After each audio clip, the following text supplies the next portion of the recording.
D Siddhu, PDSU రాష్ట్ర సహాయ కార్యదర్శి. ఈరోజు వెంకటాయపాలెం స్థానిక అంబేద్కర్ విగ్రహం వద్ద ఈ నెల 26వ తేదీన అమలాపురం డాక్టర్ అంబేద్కర్ కమ్యూనిటీ హాల్లో రాజ్యాంగ దినోత్సవం జరుగుతుంది. ఈ రాజ్యాంగ దినోత్సవం సభను ప్రజలందరూ కూడా మరి పాల్గొని జయప్రదం చేయాలని కోరుతున్నాం.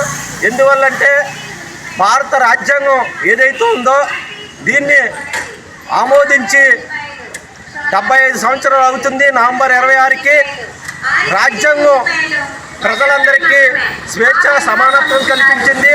అందులో భాగంగానే అట్టడుగు వర్గాలకి చదువు కానీ రిజర్వేషన్లు కానీ అనేక ఫలితాలని రాజ్యాంగం కల్పించింది. ఈ రాజ్యాంగం మీద మతోన్మాదులు అతి తీవ్రంగా దాడి చేస్తున్నారో ఈ రాజ్యాంగాన్ని మార్చి ఏదైతే మనుధర్మ రాజ్యాంగాన్ని తీసుకురావాలని ఒక కుట్ర పన్నుతున్నారో అందులో భాగంగానే రాజ్యాంగ చట్టాలని రద్దు చేయడం, పౌరకులను రద్దు చేయడం, అదేవిధంగా కార్మిక చట్టాలను రద్దు చేయడం, అనేక చట్టాలని మరి ఈ ప్రభుత్వం ఏదైతే బీజేపీ ప్రభుత్వం రద్దు చేస్తుంది. అందుకోసమే భారత రాజ్యాంగాన్ని రక్షించుకోవాలనే ఉద్దేశంతో రాజ్యాంగ దినోత్సవం సందర్భంగా ఈ అమలాపురంలో ఈ సభ జరుగుతుంది.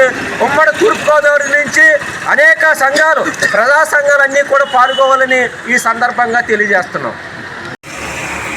మరి ఈ నెల 26వ తేదీన అమలాపురంలో గల అంబేద్కర్ భవన్లో జరుగుతున్నటువంటి రాజ్యాంగ దినోత్సవానికి వివిధ ప్రజా సంఘాలన్నీ మరి రావాల్సిందిగా విజ్ఞప్తి చేస్తున్నాం. ఎందుకంటే ఈ రాజ్యాంగాన్ని పరిరక్షించుకునే తరుణం ఆసన్నమైంది. మరి ఇప్పుడున్నటువంటి యువత మేలుకొని ఈ రాజ్యాంగాన్ని రక్షించుకునే దిశగా పయనించాలని మనం చేస్తూ అన్ని సంఘాల వారిని మరియు అందరినీ కూడా రావాలని మనం విజ్ఞప్తి చేస్తున్నాం.